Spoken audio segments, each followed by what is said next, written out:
안녕하세요. 제 이름은 사연입니다.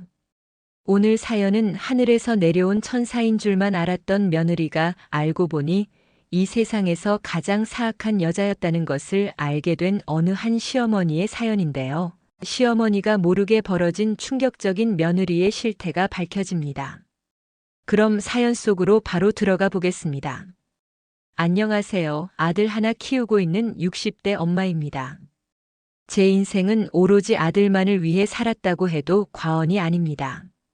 그렇다고 아들에게 집착을 했었던 것은 아니었습니다. 아들은 제가 살아갈 수 있게끔 유일하게 힘을 준 존재였기에 제 몸보다 더 아끼며 키웠었죠. 저는 부모님을 일찍 여의고 친척집을 전전하며 눈칫밥을 먹으며 자랐기에 항상 많은 사람들에게는 부담스러운 존재였습니다. 그러다가 친척분의 소개로 남편을 만나게 되었고 제 의사와는 상관없이 친척들은 빨리도 결혼을 준비하더라고요. 아마도 저를 빨리 치워버리려는 심사 아니었으리라 추측합니다. 등 떠밀려서 한 결혼이었지만 진심으로 행복하게 살고 싶었습니다. 하지만 제 기대와는 달리 결혼하자마자 한 달도 안 되어 남편의 흉폭함을 경험해야 했지요. 이유는 한 가지, 제가 시어머니를 공경하지 않는다는 것이었습니다. 결혼하면서 바로 시어머니를 모시게 되었는데, 지금 와서 생각하면 시어머니는 그때 치매 증상을 보이신 게 아닌가 추측됩니다. 그렇지 않고서는 희한한 기행들을 설명할 수조차 없습니다. 애비, 아니, 나보고 오늘이라도 빨리 저 세상으로 가라고 하는구나. 늙은 게 살아서 뭐 하냐고 나한테 그렇게 온갖 갖가지 욕을 했는데 내가 정말 서러워서 살 수가 없다. 그뿐인 줄 아니 네가 나가면 밥도 안 해주고 내가 밥을 좀 달라고 통사정을 하면 그때서야 주는데 마치 개밥을 주는 것 마냥 그렇게 주더라. 내가 이렇게 살아야 하는 건지. 아이고 세상에 늙으면 어여 빨리 가야지 뭐. 영감은 아직도 나를 데리고 가지 않는 건지 참으로 속상하다. 더라. 어머니는 제가 남편이 없는 동안에 본인을 구박했다며 온갖 거짓말과 험담으로 남편에게 이야기를 했고 남편은 전후 사정 따지지 않고 바로 저에게 흉폭하게 혼을 냈습니다. 아무리 오해라고 해도 남편은 제 말을 들으려 하지 않았죠. 그때를 생각하면 지금도 몸에 소름이 돋을 정도로 끔찍한 기억으로 남아 있습니다. 그때는 그래도 조금만 참자 금방 다 좋아질 거다. 스스로를 위로하고 있었는데 결국 저를 낭떠러지로 밀어내는 일이 일어나더군요. 남편은 일찍 일하러 나갔고 저는 마당 한가운데에 있는 우물가에서 빨래를 하고 있었는데 갑자기 시어머니가 뒤에 오셔서 제 얼굴을 물이 가득 차 있는 대야에 밀어넣는 것이 아니겠어요? 저는 버둥버둥 거리며 숨이 막혀 시어머니를 밀치려고 했지만 시어머니는 무슨 힘이 그리도 센지 도저히 당해낼 수가 없었습니다. 그때는 꼼짝없이 가는구나 싶었어요. 그래서 저는 손에 붙잡히는 것을 잡고는 마구 휘두르게 되었는데 그것이 바로 빨래 방망이였던 것이죠. 시어머니는 빨래 방망이에 다리를 맞고 멍이 시퍼렇게 들었고 제가 본인을 해치려고 했다고 동네방네 소리를 질렀습니다. 어쩔 수 없는 저희 행동이었지만 남편은 불 보듯 뻔하게 시어머니의 말을 곧이곧대로 믿더군요. 결국 그날 저는 남편과 시어머니에게 동네방네 끌려다니며 갖은 모욕과 수모를 당했고 더 이상 견딜 수 없었던 저는 집을 뛰쳐나오게 됩니다. 서울에 친언니가 있었는데 무작정 짐을 싸서 그 언니에게로 도망을 갔지요. 이렇게 살다가는 제 명에 못 살 것만 같았거든요. 언니는 제 몰골을 보더니 울음을 터뜨렸고 제가 자립할 수 있을 때까지 언니 집에 머무를 수 있도록 배려해 주었습니다. 참으로 고마운 언니였습니다. 그렇게 언니네 집에서 어느 정도 안정을 찾고 있는 도중에 속이 메스껍고 구토가 나기 시작하더군요. 아이를 가진 거였습니다. 남편과 시어머니의 모진 구박 속에서도 제 뱃속에서는 아이가 자라고 있었던 것이었지요. 기뻐서 울었는지 회한이 들어 울었는지 반나절을 울었던 기억입니다. 그런데 문득 처음 남편과 결혼을 했을 당시 기대감이 뱃속의 아이에게서 보이더군요.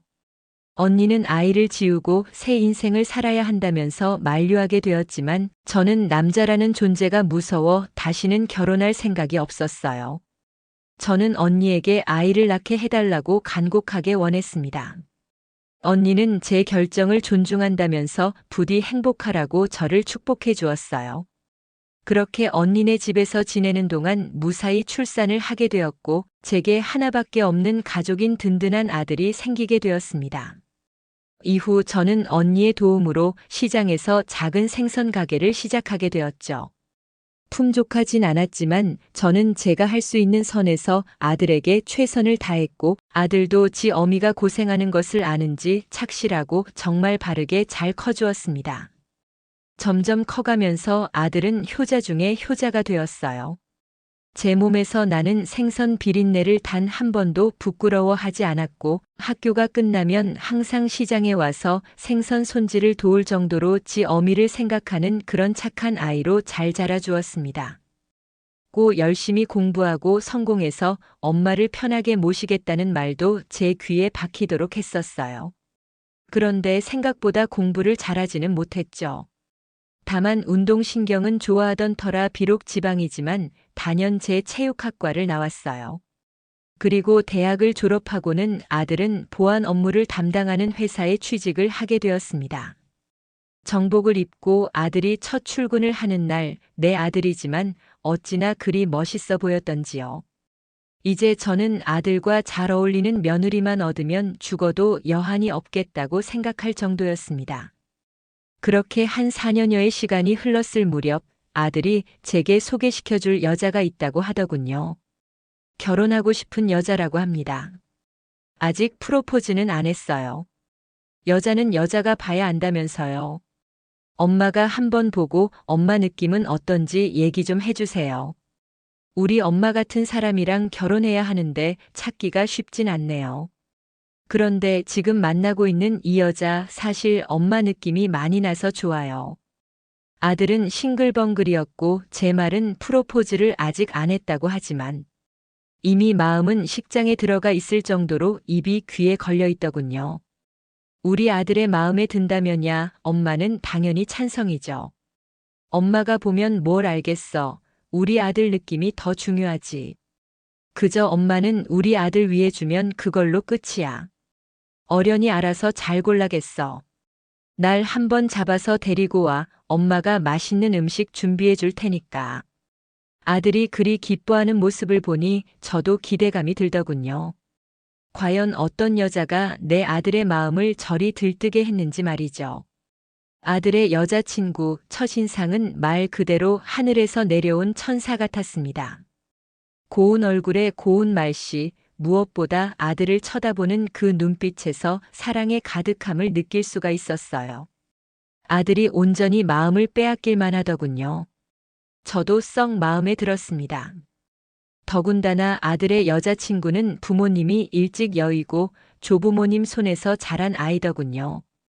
동병상련이라고 저는 아들의 여자친구가 가여워 보이면서도 더 정이 갔습니다. 그렇게 둘은 결혼하여 저희 집에서 30분 정도 되는 거리에 신혼살림을 차렸어요. 한의원에서 간호조무사로 일하던 며느리는 보안요원으로 일을 하는 아들의 건강관리에 많은 도움을 주는 듯 했습니다. 서당계 3년이면 풍어를 읊는다고 곧잘 아들에게 부항과 수지침 같은 것을 놓아주더군요. 천생연분인 것 같았죠. 또한 아들의 체력 관리를 위해 주말마다 등산을 함께 하는데 그 모습이 얼마나 보기 좋던지 제가 다 흐뭇해지는 것 같더군요.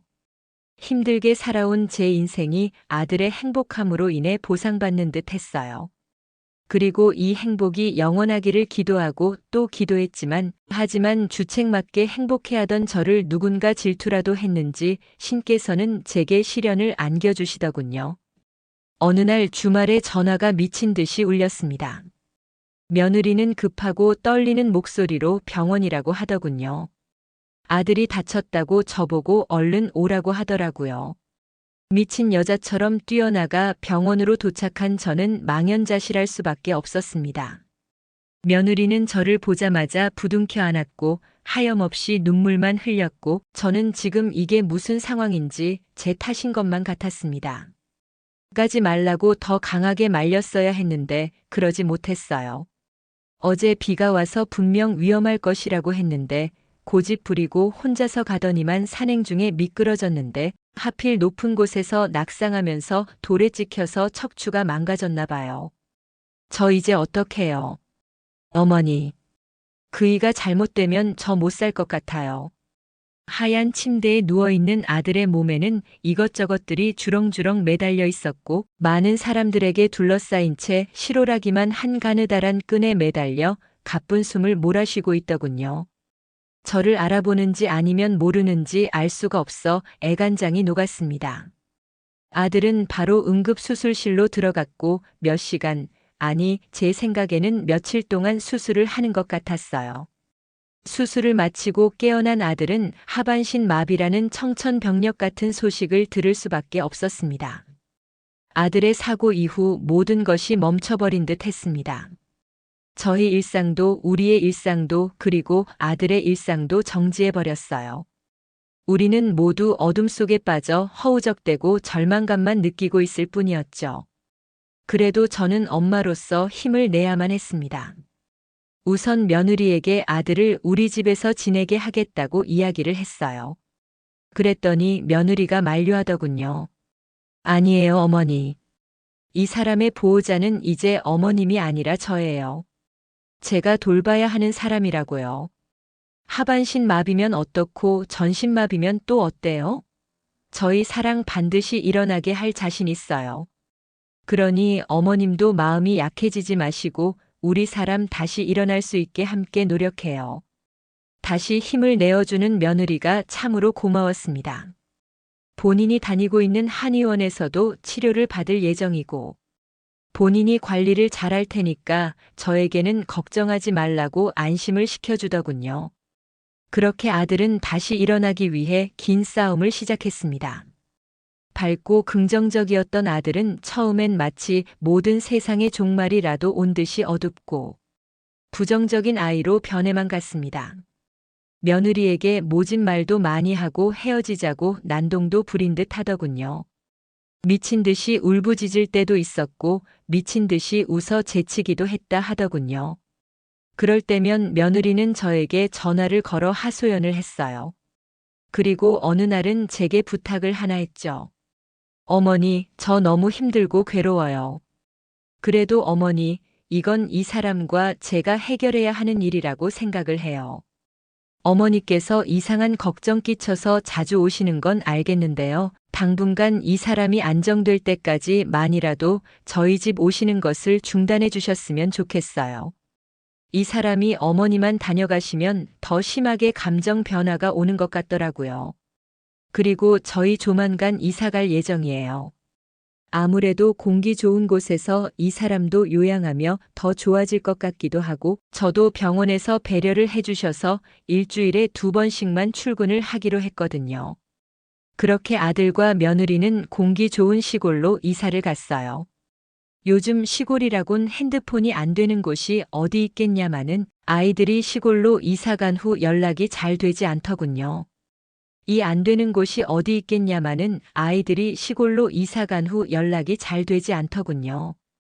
그나마 며느리가 이틀에 한 번씩은 제게 안부를 전해주었고 병원에 출근을 할 때와 퇴근할 때 꼭 제 집에 들러 아들의 근황에 대해 이야기를 해주었습니다. 그렇게 6개월 정도를 아들과 며느리는 시골에 들어가서 요양을 했어요. 아들이 너무나 보고 싶었지만 아들이 저와 만나거나 목소리를 들으면 심경의 변화가 심해진다고 해서 저는 그저 며느리를 통해 아들 소식을 들을 수밖에 없었어요. 그리 고무 소식이 희소식이라고 언젠가는 아들이 직접 밝은 목소리로 제게 전화해 주기를 바랐었죠. 하지만 저는 또다시 절망적인 전화를 받고야 말았습니다. 아들이 며느리가 출근한 날 혼자서 마당에 나왔다가 또다시 낙상 사고를 당한 거였어요. 며느리 말로는 지금 살고 있는 집의 비탈길에 있는지 아마도 남편이 갑작스럽게 손에 힘이 풀려 그대로 비탈길로 굴러간 것 같다고 하더라고요. 저는 또다시 아들을 병원에서 봐야만 했고 보지 못했던 6개월 사이에 아들은 많이 야위어 있었습니다. 그리고 아마도 비탈길에서 넘어질 때 생긴 상처였겠지만 여기저기에 성한 곳을 찾아볼 수 없을 정도로 아들의 몸 상태는 엉망진창이었죠. 아들은 지그시 눈을 감고 오랜 시간 동안 정신을 차리지 못했습니다. 깊은 잠에 들어있는 아들은 혼미한 상태였어요. 깨어날 수도 못 깨어날 수도 있는 상태였고 아들을 허망하게 보내줘야 하는 상황이 올 수도 있는 그런 참담한 상황이었죠. 그렇게 누워만 있는 아들을 보면서 얼마나 울었는지 모릅니다. 서럽고 억울하고 왜 이런 일이 저와 아들에게 일어났는지 이해할 수 없었어요. 남에게 해 한 번 끼친 적 없고 욕심을 부린 적 없고 그저 착실하게 살아온 우리 모자였는데 그렇게 하늘이 원망스러울 수가 없었습니다. 그리고 며느리는 그저 아들만 바라보고 사랑하고 끝까지 포기하지 않았던 아이였는데 우리 며느리는 도대체 무엇을 잘못했기에 이런 시련을 주시는 건지 안타깝기만 하더군요. 며느리와 저는 번갈아 가면서 아들을 간호했고 아들이 제발 깨어나기만을 기다리고 있었어요. 그런데 어느 날 며느리는 집에 짐을 챙기러 가고 제가 아들을 돌보고 있을 때였습니다. 아들의 몸을 닦을 수건을 빨러 화장실로 가는데 같은 병실의 보호자가 저보고 잠시 이야기를 하자고 하더군요. 처음엔 제가 잘못 본 거라고 생각이 돼서 이야기를 해야 하나 한참을 망설였어요. 그런데 어제 똑같은 상황을 또 보게 돼서 어쩔 수 없이 말씀드리는 거예요. 어머니만 계실 때 며느님이 자꾸 아들 꼬집고 뺨을 때리는 것 같아요. 커튼을 쳐놓아서 자세한 상황은 알 수 없는데 커튼 틈 사이로 엿보니까 그런 짓을 하는 것 같더라고요. 그리고 며느님, 아 세상에, 나는 그렇게 험한 여자는 처음인 것 같아요. 며느님 고생하는 건 알겠는데 이건 좀 아니다 싶어서 말씀드리는 거예요. 원래부터 며느님하고 아드님 이 사이가 많이 안 좋았나 봐요. 전 믿을 수가 없었어요. 천사 같은 며느리가 아들에게 해를 끼칠 만한 행동을 하는 그런 아이는 절대로 아니었거든요.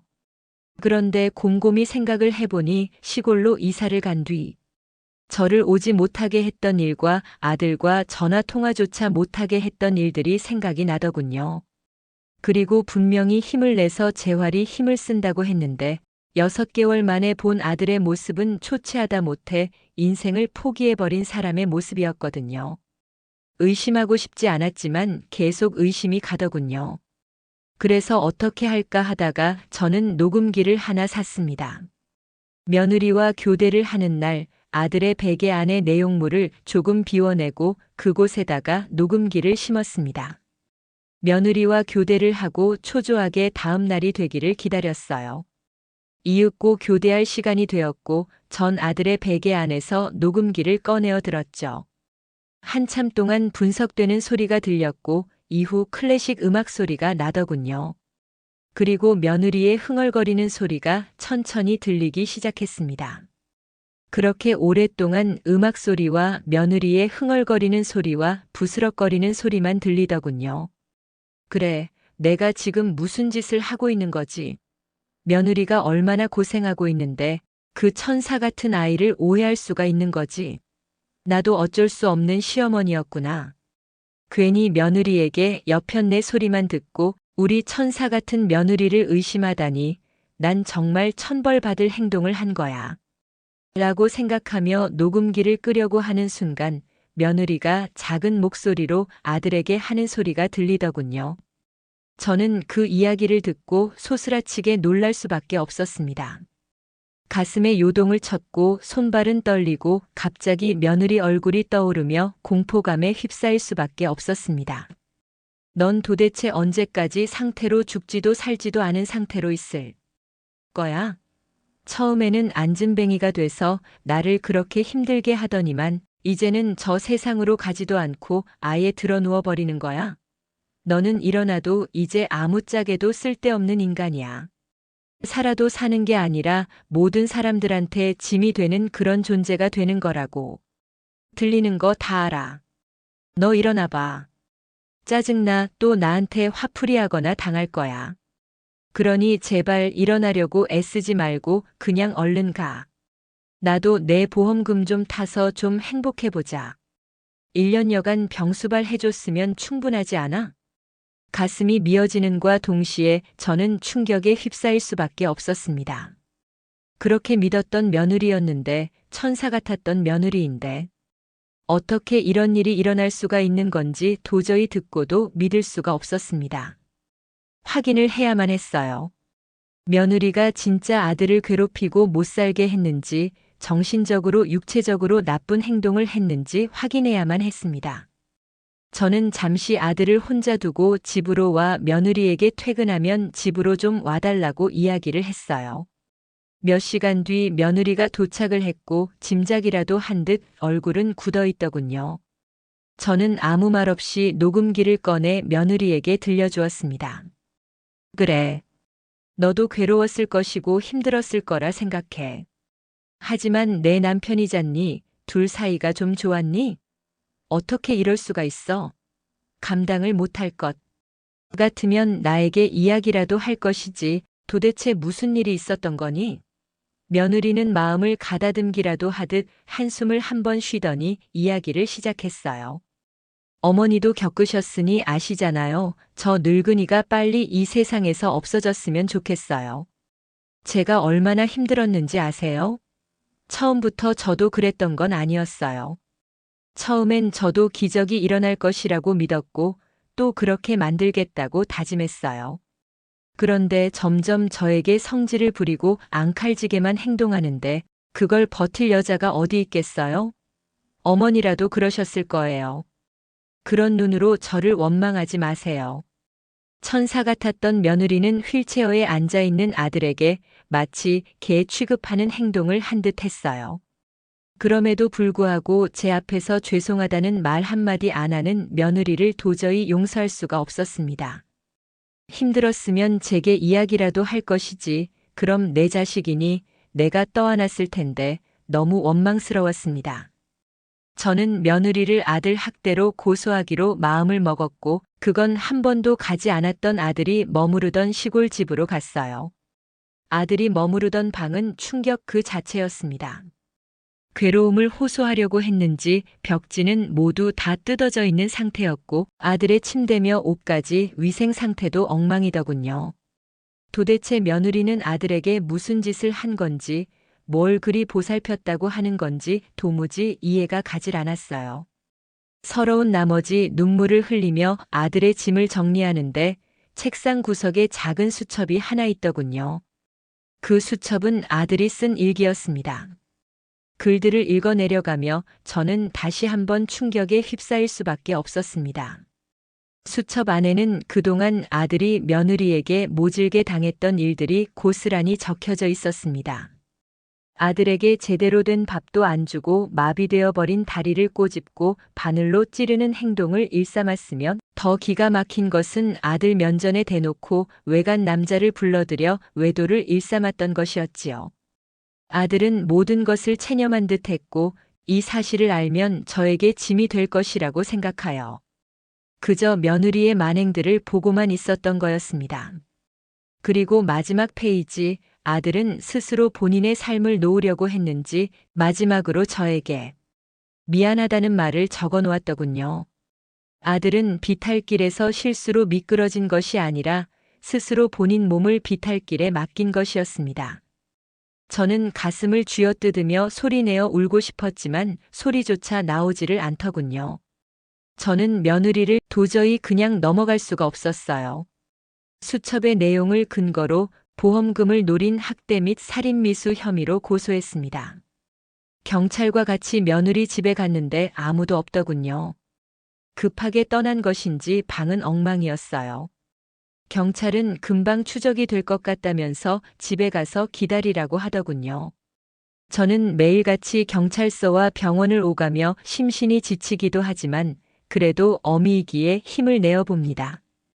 아들이 제발 깨어나기만을 바라며 온 정성을 다해 간호를 하던 중 이런 어미의 마음이 아들에게 전달되었는지 몇 달 전부터 미약하게 움직임이 있기 시작하더군요. 의사들은 확실하지 않다면서 기대하지 말라고는 하지만 제 눈에는 분명한 움직임이었어요. 아직 걸음마 단계지만 분명한 건 지금 아들의 의식이 돌아오고 있는 중이라는 겁니다. 제 삶의 이유였고 제가 살아갈 수 있게 힘이 되어준 아들이 언젠가는 완벽하게 정신이 돌아와 엄마라고 부를 날이 있겠지요. 안진뱅이가 되어도 어미에게 상관이 없고 평생 짐이 된다고 해도 어미에게 저는 아무런 상관이 없습니다. 그저 그동안 아들이 받은 상처를 이 어미가 씻어줄 수만 있다면 그걸로 저는 만족합니다. 난 너의 기적을 믿어. 아들, 어서 힘내서 일어나 엄마라고 불러줘. 지금까지 들어주셔서 감사합니다. 제 이름은 사연이었습니다.